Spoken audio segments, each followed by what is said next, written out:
अस्सलाम वालेकुम दोस्तों गुलाल अकेडमी शिकारपुर तरफा ईद की खुशी में ईद जे ॿिए ॾींहुं ईद मिलन पार्टी मल्हाई वई, जंहिंमें शहर के मोअज़्ज़िज़ीन शख्सियतुनि ऐं ॿाहिरियां आयल मेहमाननि शिरकत कई, जिनमें क़ाबिल एहतराम साईं नाज़िमुद्दीन ॾहर साहब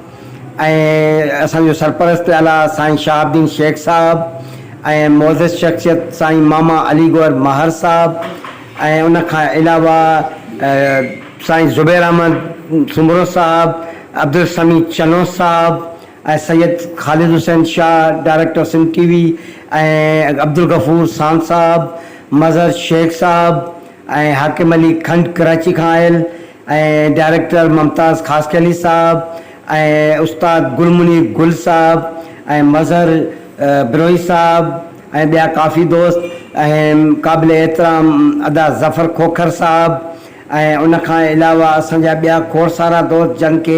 मान में गुल पराया विया, आरिफ कलादी साहब ऐं असांजो बहितरीन दाद मोहम्मद बलोच साहब ऐं एस गुलज़ार हकड़ो कॉमेडियन शिकारपुर ऐं आयल महिमाननि खे गुलाबनि जे गुलनि जा तोहफ़ा मान ॾींदे पेश कया विया ऐं उन खां पोइ रिफ्रेशमेंट कराई वई ऐं रिफ्रेशमेंट खां पोइ गैदरिंग कई वई। गैदरिंग दौरान